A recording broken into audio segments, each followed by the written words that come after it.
Tumatawag si Pars natin. Si Pars tumatawag. Yes! Moy!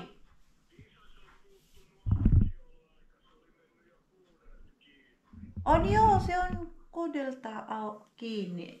Suljettu. Ei! Se on kello 18. Okei, no mä voin tehdä ruokaa.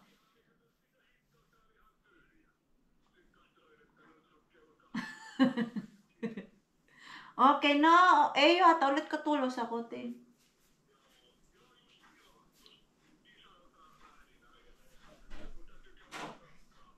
Joo, okei, no ei oo hätää, osava huomenna. Okei. Easy, your daddy is calling. Bilisan na siya ng isda. Kaya lang, hirado na daw yung disas. Ano naman yung lutuin natin? Ano na lang tayo? Pasta. Pasta na lang pala tayo. Meron ako ditong ano. Ito, since pasira na siya, gamitin natin to pasta. Matigas yung ating karne. Painit pa. Ano ko yun? Babad ko yun lumaya sa mainit ng tubig. Ano mo yung aking kailangan? Ito. Hindi ko yung kailangan. Pasta na lang. Masarap kaya to. Tapos, vegetarian bolognese made with soy protein. Ayan. Mga ready-made na pasta sauce ba? So, ito, may, ano kaya ako? Gatas. May gatas pa. And then, meron din ako cheese. Ayan, gawa tayo ng pasta na lang. And then, ito. Boil ko lang tong mga to. Wala, hindi tayo makaluto ng isda. Sabi ko kasi kay Pars, kung may time siya, kung pwede bumili siya ng malaking isda, yung salmon, tapos i-oven lang namin, and then lalagyan lang ng lemon, tapos ano na, may patatas naman dyan. Tapos nung makita ko to, may sweet potato, may mga gulay-gulay, yun nga yung ilagay sa oven eh. Hindi pala siya nakabili ng isda. So bukas ko na lang lutuin yung ating gulay, magpasta na lang. Ito ako ng pasta para meron kaming baon tomorrow ni Pars. Dahil kung bibili kasi kami sa labas, pareho kaming bibili. Tapos, let's say, 8 euro sa akin, 8 euro sa kanya. Kung i-combine mo yan, 16 euro. Samantalang kung bibili ka ng, ikaw ang magluluto, yung 16 euro mo, madami kang maluto. Hindi lang isang tao. At least, di ba? Kaya, ito na lang. Pasta na lang yung aking lutuin. Eksperimento na lang si Mars nito. Ang naisip ko is, itong pasta, gigisa ko siya. At lalagyan natin ng ground meat and mozzarella cheese. Ano mozzarella cheese? Mozzarella cheese.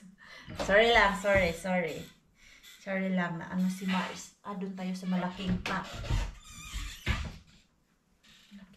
Or ito. Ito na lang kasi imimix ko pa yung pasta. Kaya lang yung ating karne, hindi pa siya malambot. Babad ko na lang muna dito sa mainit na tubig. Ano yun? May ano siguro yun eh. Buti na lang nakakain ng panimimix so si Pars, kaya ano kaya ang kinainom, pero madami naman siyang baon dahil tipid maganda lang talaga no pag may mga ready ka na karne, pasta or kung ano-ano dyan sa ref at cabinet mo para pag anytime na wala ng food dyan, magluluto ka, meron lahat. Ayan. Ganyan kami ni Pars, mahilig kami mag-stock ng, alam mo yung mga karne, gulay, kaya pag anytime na kung ano yung gusto namin kainin o di kaya magluto, merong makita dyan sa ref. Lagyan din natin ng tomato yung ating pasta. Although yun ay tomato na siya, lagyan natin ng fresh tomato and garlic at onion. Ayan yung ating food. Sana masarap to. Meron pala ako nabili last day na spinach. Ilalagay ko sana sa smoothie ko. Ilagay na lang natin sa pasta. Oh, ala! Parang healthy ng pasta mo ngayon, Marsha. Pati yung brown pasta. Di alam nyo naman ako, may mga brown pasta talaga ako dito sa cabinet ko. Brown pasta at brown rice. Ano kaya ang maganda?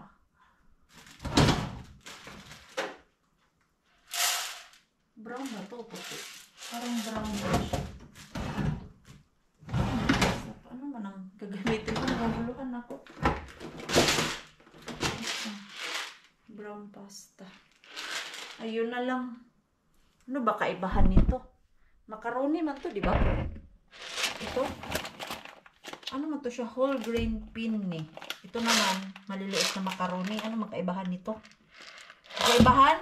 Malaki. Ito, maliit. Ayan. Pag ano lang, yung nasa isip ko ba, kuha lang ako ng mga ganyan. Tapos pati yung mga spaghetti pasta. Meron akong brown dyan. Eh, si Pars, minsan mas type niya yung normal na pasta ba. Ako, arte-artehan, nag-healthy-healthyhan si Maring Queenie. Kaya marami akong mga brown na pasta at brown rice at kung ano-ano pang brown dyan, basta hindi siya white. Tuin ko lang ito.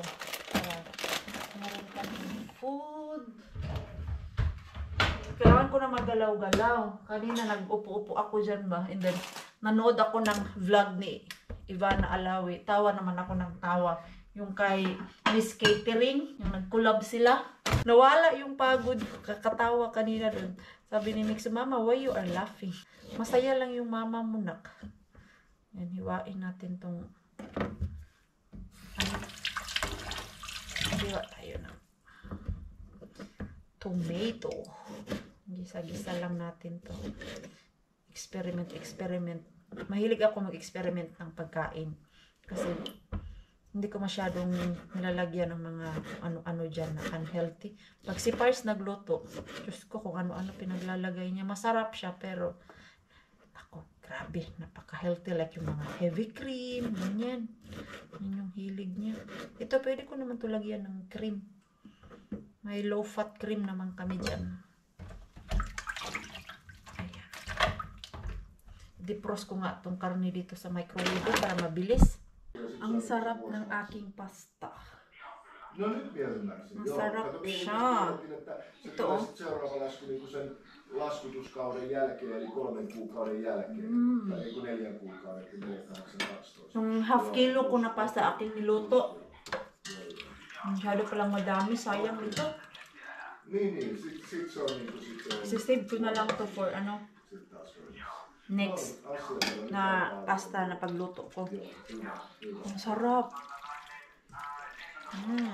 High protein to siya na ano, pasta. Pwede ko naman to lagyan ng lagay mo na lang kaya yan lahat dyan, Mars.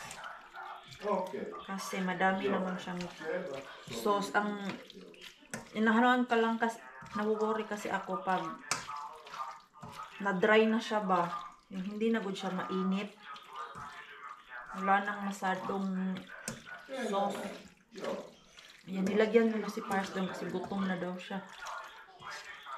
At ipapakita ako sa inyo mamaya. Ang ganda. Tapos na yung ano, website na pinagawa namin. Andyan na, chine-check. Ang ganda. Yung wallpaper namin doon ay si Joo. yung ako at si Bianan. Joo, kyllä tulee ainakin nyt nämä hintajutut tällaiset. Kannattaa tehdä siinä joku pieni. Yummy yummy pasta. Nice. May laro kami ni Pars dito. Close your eyes. Here comes the first. Okay.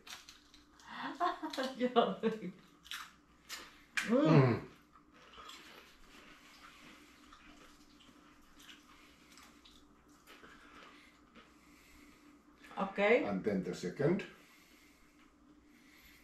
Keep your eyes closed.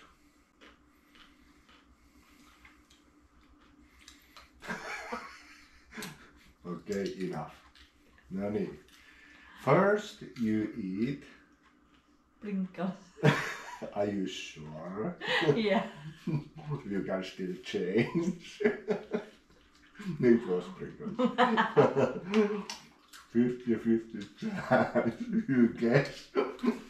Because I know the thing. No, you guess. 50-50 chance. Sprinkles? No. I Do know. we take it again? No. Yeah. No. Yeah, no. Okay. Hey, Give it. okay, I believe you. Okay. You can recognize. On my mind, it tastes the same. No, kasi ito, meron kaming Pringles. Ito, sa Lidl niya nabili. Tapos, ito naman sa Tokmane. Ito talaga yung, di ba, common na Pringles, kahit dyan sa Pinas, ito. Pero yung Lidl, gumawa sila ng sarili nilang Pringles. This is Lidl, right? Yes, it is. So, pinahula niya sa akin kasi sabi ko pareho, iba ang lasa, mas masarap to kaysa yung sa Lidl. Sabi niya pareho lang daw ang lasa. So ayun, pinahulaan niya sa akin. Ito yung Pringles. This is half of the price than Pringles. Ah, this is 1 euro. Yeah, about, yes. Like something like 130. This is 3 euro. Yeah. But because this is tasty.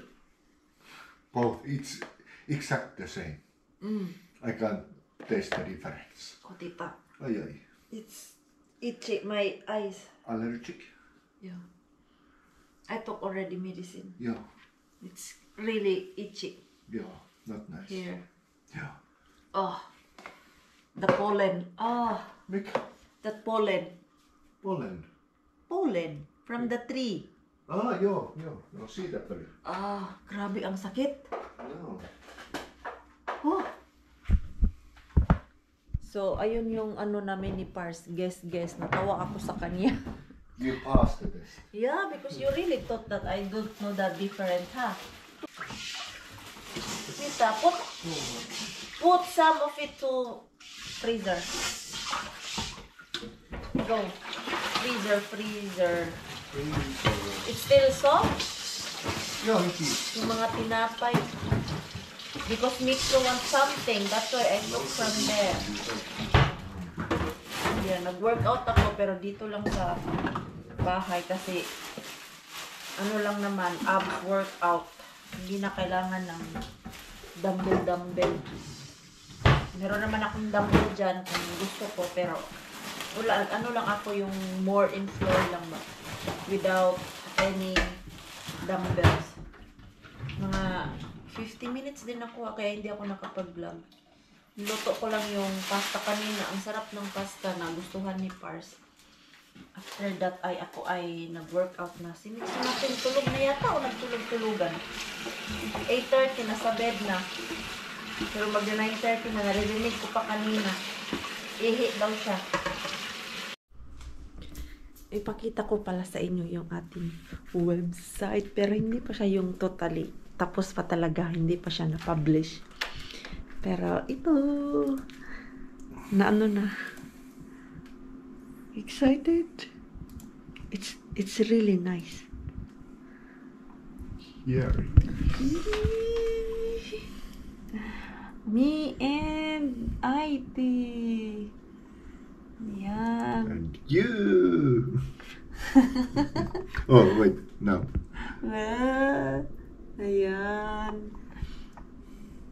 Ayan, seryoso si Ma.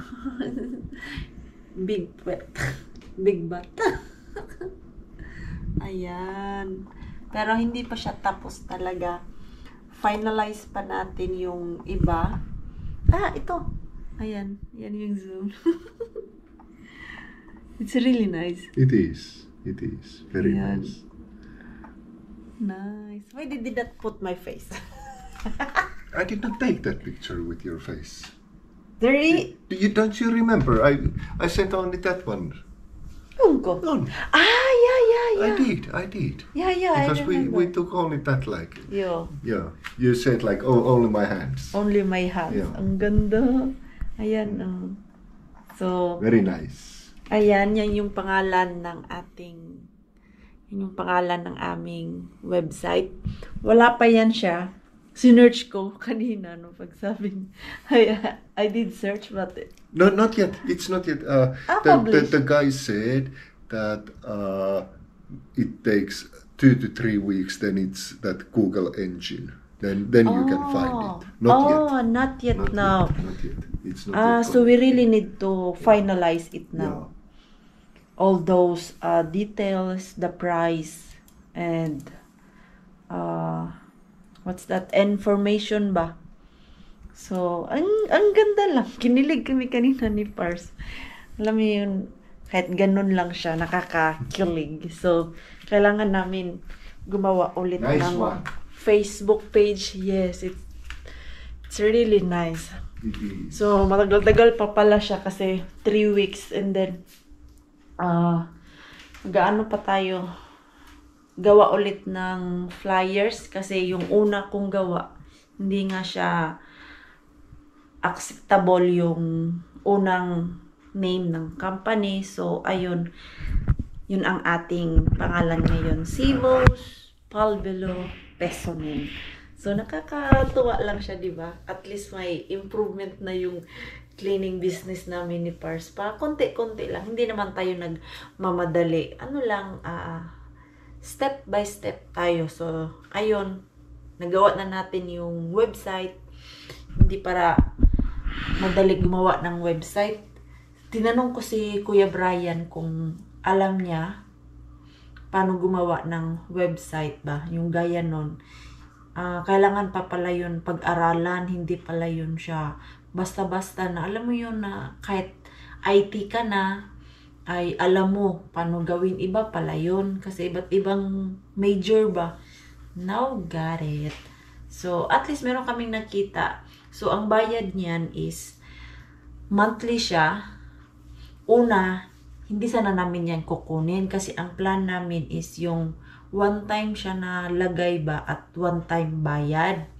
Kaya lang, napaisip kami ni Pars, baka hindi pa siya worth it. Yung, alam mo yung one time bayad dahil 850 euro po yung one time bayad. So, medyo mahal po talaga siya. Tapos, ito naman, monthly yung babayaran namin. So, nag-try muna kami ng 1 year at ang monthly niya is 30 euro. Una niyang offer sa amin is 45 euro. So, sabi namin, ayaw namin kunin dahil medyo mahal yung 45 euro buwan-buwan.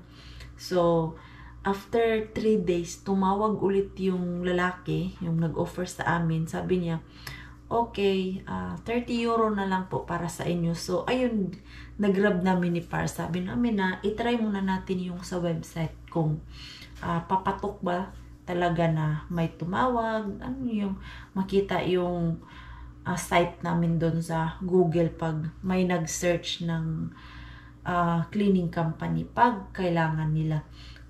Dahil alam niyo po yung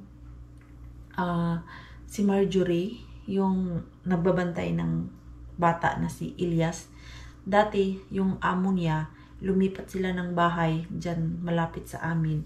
Nahirapan daw siya maghanap ng maglilinis, yung mag-move in na sila ba, kailangan linisan yung bahay. At that time, wala daw schedule, mahirap daw. Hindi yung, alam mo yung schedule na ngayon, bukas, may makuha sila agad. So, after 1 month, ngayon, pang matagalan na schedule yung bibigay sa kanila. So, sabi niya, maganda yung cleaning business mo kasi madaming nangangailangan. Sana lang talaga ay ano to siya. Alam mo yung lalago. Balang araw, hindi naman tayo nagmamadali ngayon. Kung ibibigay yan sa atin ni Lord, ibibigay niya yan sa atin. Sa ngayon pa, ano pa lang tayo, baby step muna tayo ba? O ano yung dapat unahin. At yung ano namin, dun sa in-apply sa license para sa mga matatanda, ay still processing pa. Matagal din pala ang antayan. Hindi pala siya yung next day, approve na, hindi pa pala. Siguro, inaano pa nila ba? Pinag-aaralan, o di kaya sinisearch nila yung ano namin, company, ganun. So, let's hope next week everything is fine dun sa pagkuha ng license para sa mga matatanda. The next day, the next day, the next day. Good morning, mga Mars and Pars. Bakit yung ating camera hindi na naman nag-charge? Akala ko nag-charge to eh. Nilagay ko na ito sa ano niya kanina, charger. Dahil andito lang kami ni Mitso. At kahapon, yung ginamit ko yung oven, napansin kong kailangan na siya linisan, Mars. Madumi na, madumi. So, ang gagawin ko ngayon ay ibababad ko lang muna tong ano natin, oven dito sa oven cleaner para maano siya ba, mabilis lang linisin. Kailan ba ang last linis nito, Mars? Matagal-tagal na, Mars. Kaya lang, paano to? Tanggalin natin. Ayan. Ay, ito, kailangan to siya ng screw. Ay, ano ko na lang yan. Stay na lang yan dyan. Ito, oh. So, mali pala yung nakuha ko, window cleaner. Akala ko same. Akala ko yung nakuha ko is yung aking panglinis sa ano ba? Dun sa oven ko. Asan na yun? Wala man akong nilagay kahapon. Foam oven cleaner. Hindi ito lang naman laman. Meron yun na madami pa ba? Kaya nga naisipan ko na maglinis. Ito. Madami pa. Ayan, mauubos yan. Ganito maglinis ng oven, ha? Sa mga hindi pa nakaalam. Kaya meron akong ano dito. Yung, ito. Kung nakita nyo, ako dati kung paano ako maglinis. Ito ba? Yung sulutuan ko. Ganon din ang ating gagawin sa oven.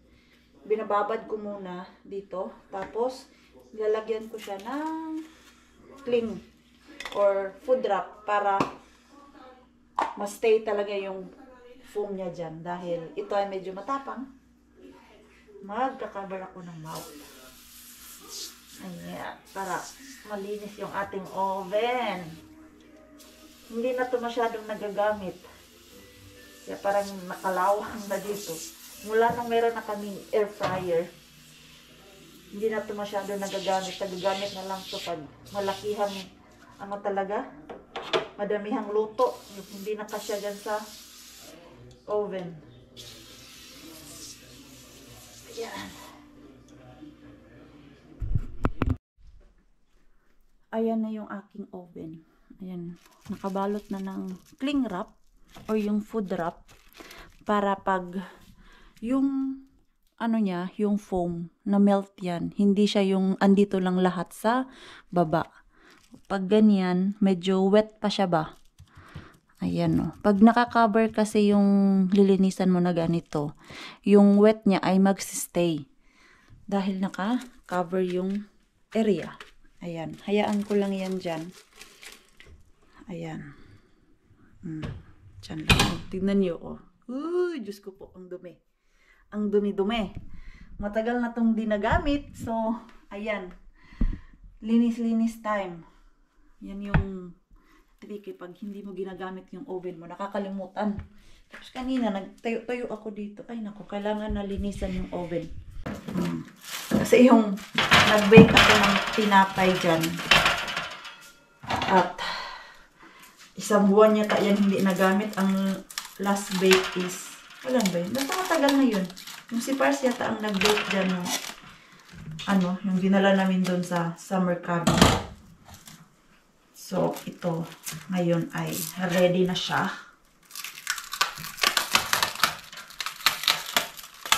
Pati yung mga tray, bago ko siya hugasan talaga, ibababad ko muna dun sa foam na ginamit ko, same na nilagay ko dito sa loob ng oven. Ayan. So, nung hindi ko pa siya nabasa, hindi pa kita yung dumi, itong sa takip niya ba? Ito. Pero nung nalagyan ko na siya ng spray, ayan, ganyan pala siya kadumi. Tapos, nagamit. Pero ito, lagi namin itong nililinisan. Dahil pag hindi mo to siya lilinisan, nangangalawang. Lalo na pag merong mantika. Ayan. Dry-dry lang naman yung piniprito namin dyan. Or init-init lang. Lalo na pag nagpapakrispy ako. Yan yung ginagamit ko. Ang bilis maubos nitong. Ito. Wala na. Ubos na siya. Naubos dun sa isang oven na. At alam niyo po ba? Ay, nakatuwang-tuwa ako. Kasi, si Pars natin, bumalik na sa pag-GG. 4 years ago, yung bago ang pandemic, nag-gym po talaga yan si Pars. Ang katawan yan, yung ano talaga, yung inaalagaan niya talaga, nag-workout siya 3 to 4 times a week. Tapos, yung kinakain niya, tinitignan niya din, hindi rin niya siya masyado sa mga white bread at yung mga unhealthy like fry. So, ang mga kinakain niya talaga is yung mga pang-healthy. Kaya yung katawan niya dati before ang pandemic, napakalusog.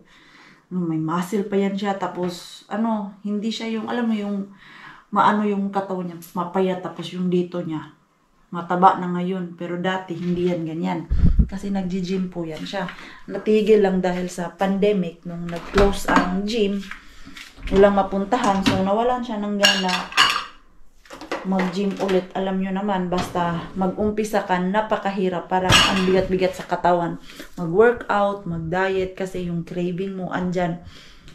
Alam naman niya dahil naranasan niya at alam ko dahil naranasan ko bago ako yung mag-workout or mag-start ng healthy lifestyle. Ang hirap kasi ang kinikrave ko is yung mga piniritong manok, piniritong isda, basta puro fry. Tapos yung mga unhealthy, mga pansit canton, yan yung kinikrave ko pag nung time na nag-start ako mag-workout at hindi naman very healthy.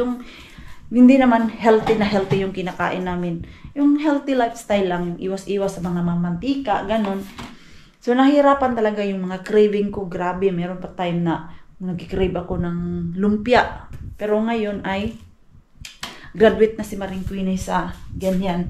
Kasama ko ang mga tropa, okay lang. Pag balik ko dito sa bahay namin, parang normal na lang din naman na kung ano yung meron dyan na yung less mantika, ganun. Napaisip na nga ako, palitan ko yung pagprito ko ng olive oil. Para iwas-iwas tayo sa sakit.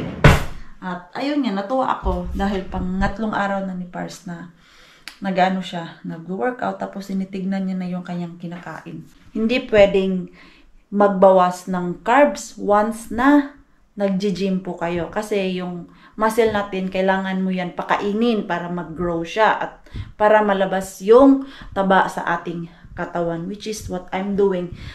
Medyo matagal lang yung proseso niya at yung progress.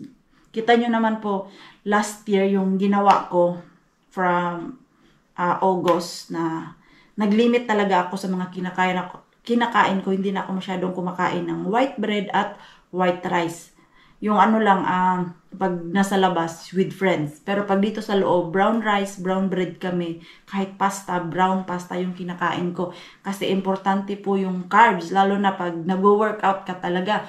Gaya sa akin na 3 to 4 times a week akong nag-workout. Tapos meron pa akong work sa hotel na medyo mabigat siya. So, hindi ko kailangan tanggalin yung carbs ko.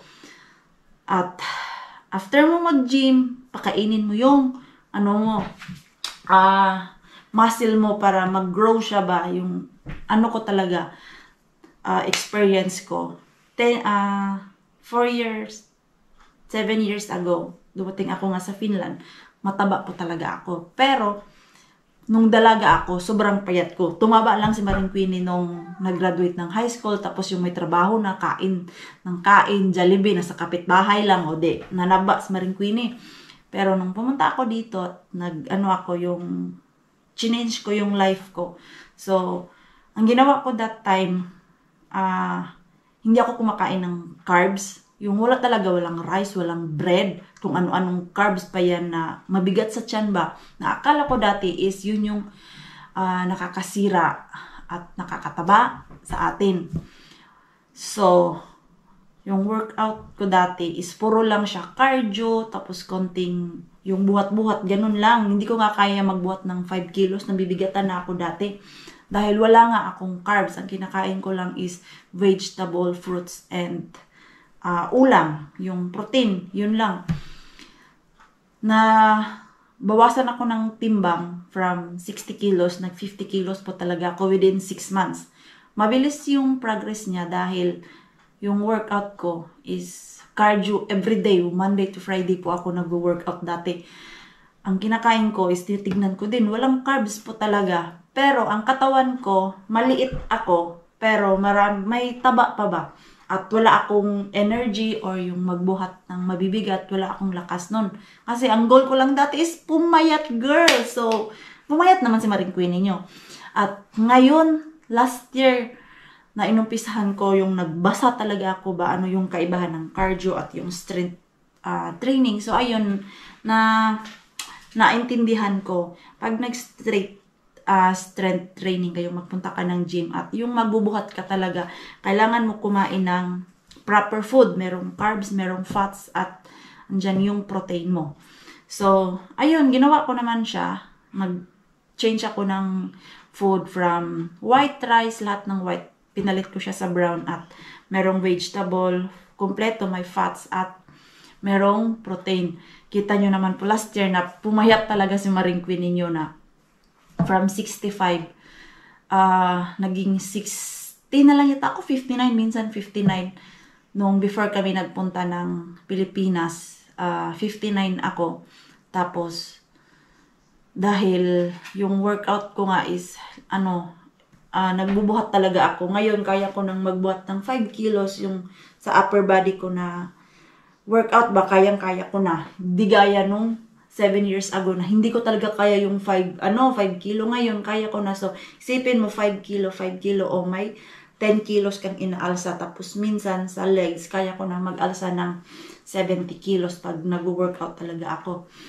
Dahil nga, ang goal ko lang is magtanggal ng fats, hindi yung aking timbang. Pag nag-limit ka ng food, tapos din yung workout mo, yung tawag niyan strength training. Mag-build ka ng muscle at the same time, maglulus ka ng fats at weight. So, yun ang napansin ko. Yung parang lumabas yung forma ng muscle at the same time yung timbang ko, hindi siya yung, yung sobrang baba. Kasi mas mabigat yung muscle kaysa sa taba. So, ayun. So, ito. Lulutuin ko yan mamaya. So, si Pars nag-breakfast na siya. Kanina kumain siya ng mga healthy din yung kinain niya. Nagkain ng yogurt, yung plain lang. Tapos nilagyan niya ng berry and then protein. So, yun yung kanyang breakfast. Meron niya siyang work mamaya. So, ito yung trip ni Pars. Ayan. You go to gym today? Okay. Ayan. So, ito yung mga protein powder namin. Nakalimutan ko, meron pa pala akong madami nito. That is, yung isa, chocolate flavor, tapos yung isa, vanilla. Ito kasi, shake mo lang to, lagyan mo ng tubig, tapos inumin mo. Ayan, may protein ka na. So, ayan, i-end ko na po yung ating vlog. Dahil si Pars ay aalis na. At yung aking mga labahan at yung aking mga tiklopin dito na dry. Ayan. So, mamayang gabi, asikasuhin ko to para mailagay ko doon sa mga cabinet namin. So, mag-i-end na po ako ng ating vlog. Maraming salamat po sa walang sawang pagsuporta sa channel namin at sa mga bago pa lang po dito. Welcome po. And please don't forget to subscribe and click notification bell para po updated ka sa ating next video. If nag-enjoy naman po kayo sa ating vlog today, please like, comment, and share this video. Siya po, sana lang good night po sa inyong lahat.